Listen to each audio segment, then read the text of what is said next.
À la place de Pauline-Marie Jaricot qui était annoncée, je préfère vous présenter, parce qu'il y a beaucoup plus de choses à dire, Louise de Marillac. Pas très connue, hein? Non. Eh bien, c'est bien dommage. Vous allez voir qu'elle nous dit beaucoup de choses. Et sa vie a été un peu compliquée aussi, comme Jeanne de Chantal, comme beaucoup d'autres vies.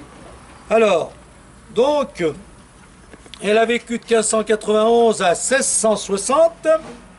Elle a été béatifiée en 1920, canonisée par Pie XI en 1934. Et en 1960, Jean XXIII la déclare patronne de tous les travailleurs sociaux chrétiens. C'est beau ça, hein? Il y en a des travailleurs sociaux. Et puis aussi, patronne de toutes les œuvres sociales, caritatives, même de toutes les œuvres sociales. Donc, voilà. Elle est fêtée le 15 mars. Qui est cette femme? La famille de Marillac occupe une place importante dans le royaume de France. Vous voyez qu'elle est dans la haute société.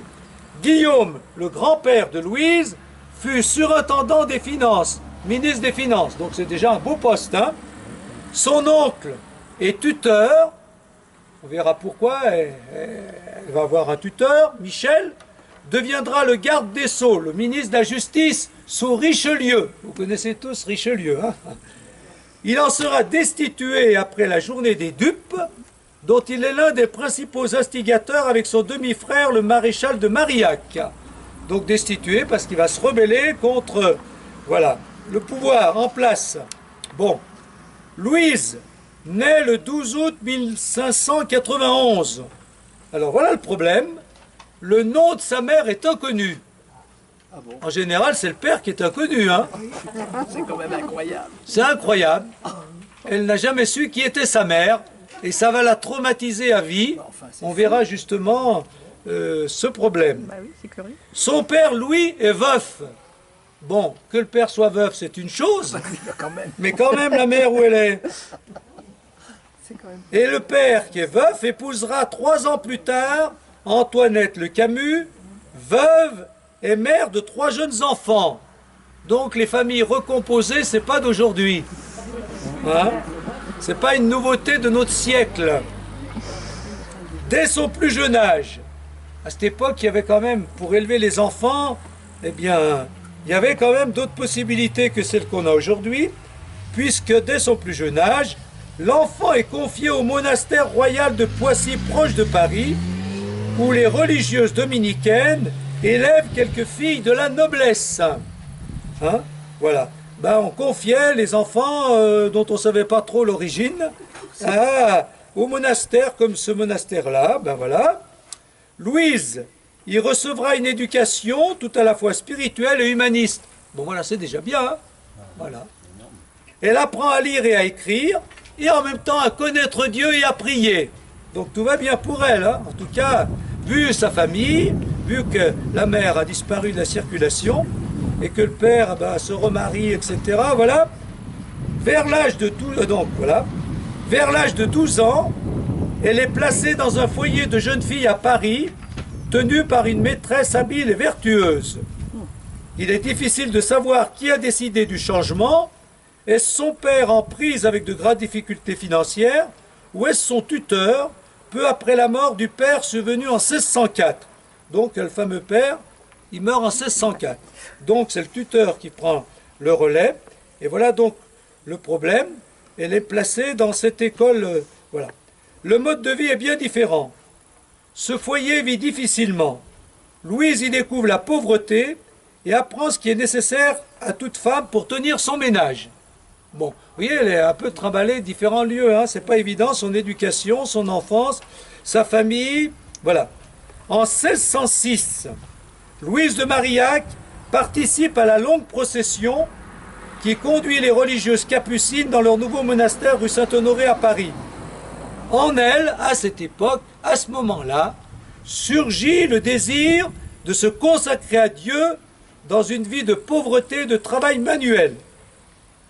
Comme toute fille au XVIIe siècle, elle ne peut décider seule de son choix de vie.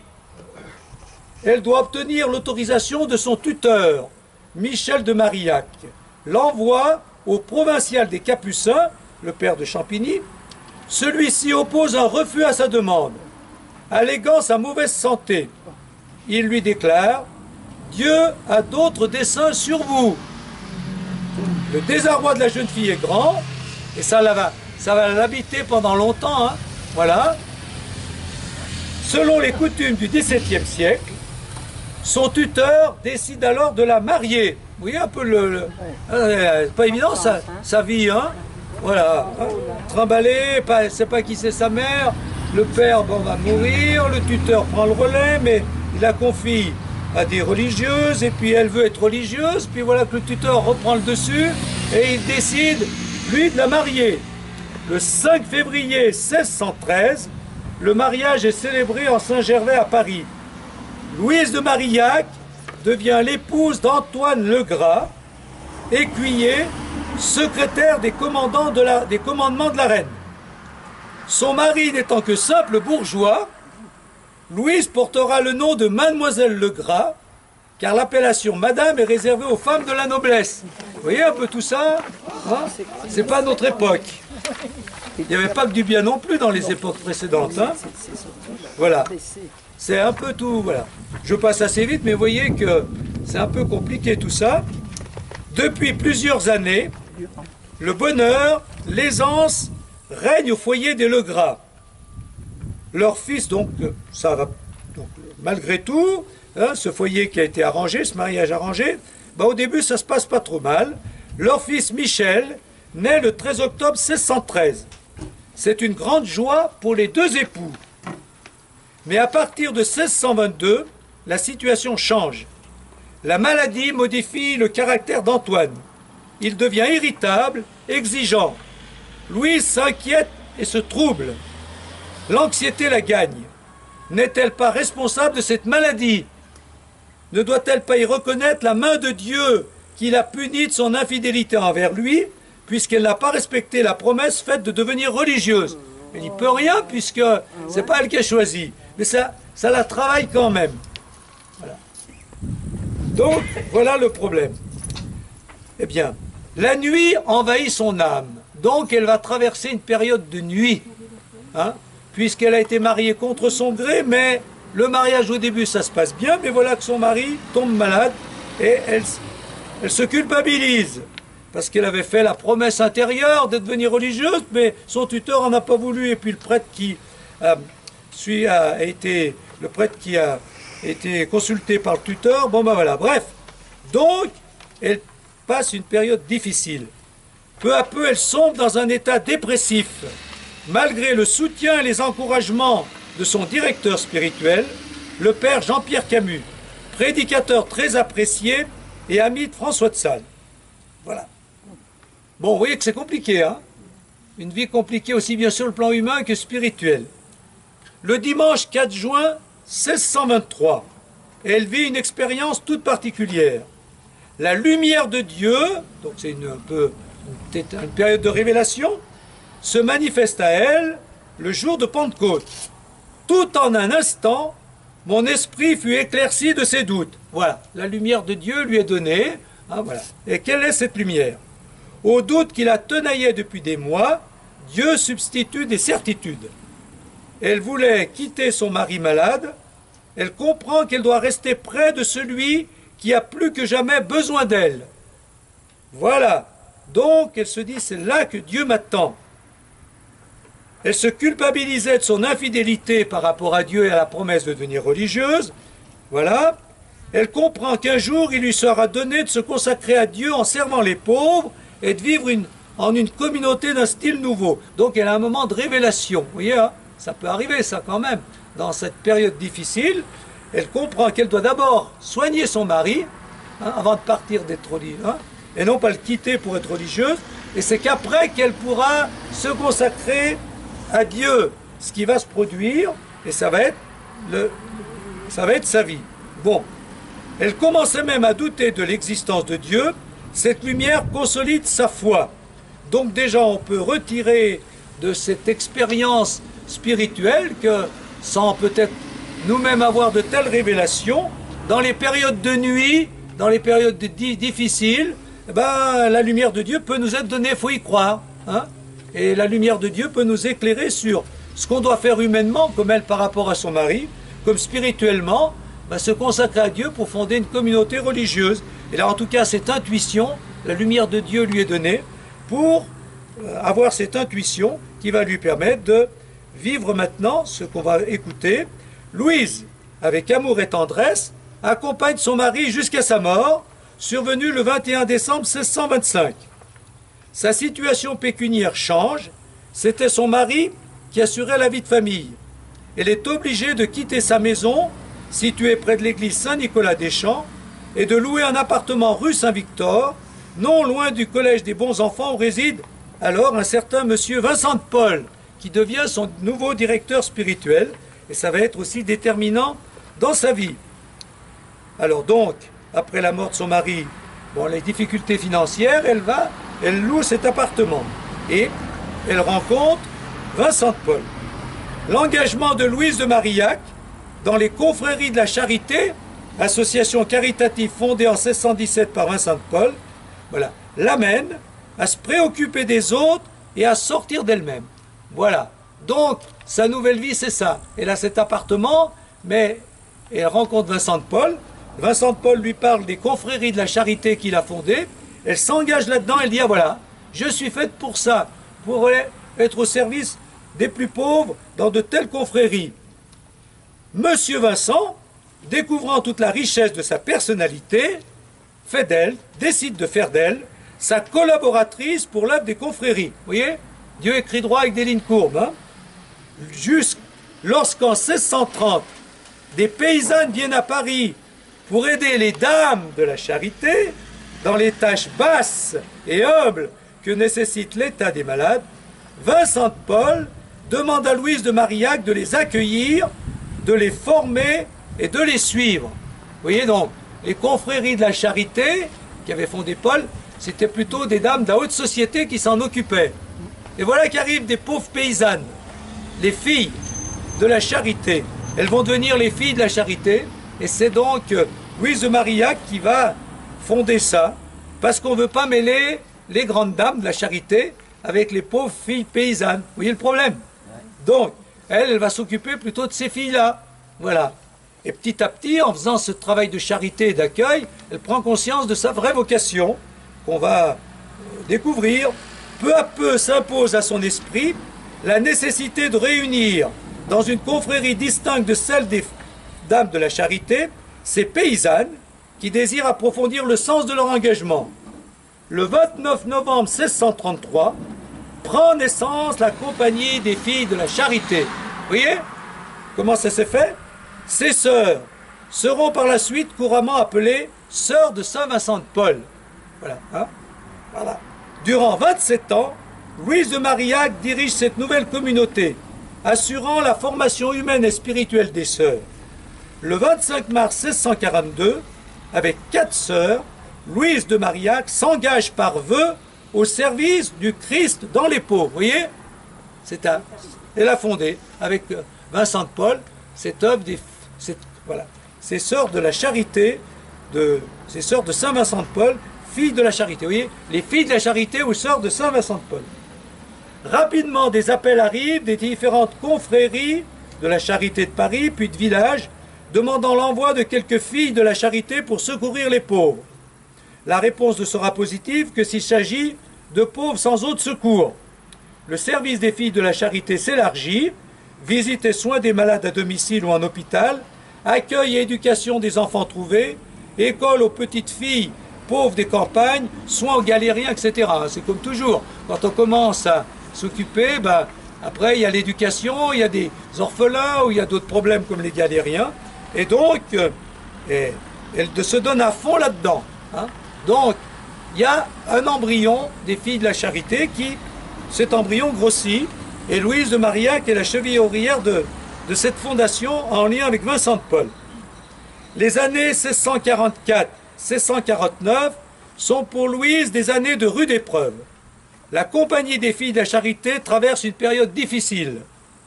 Départ de nombreuses sœurs, parce que bon, hein, ça s'est fait un peu vite, et puis celles qui s'engagent, n'ont pas toujours conscience de cet engagement, donc il faut réguler tout ça.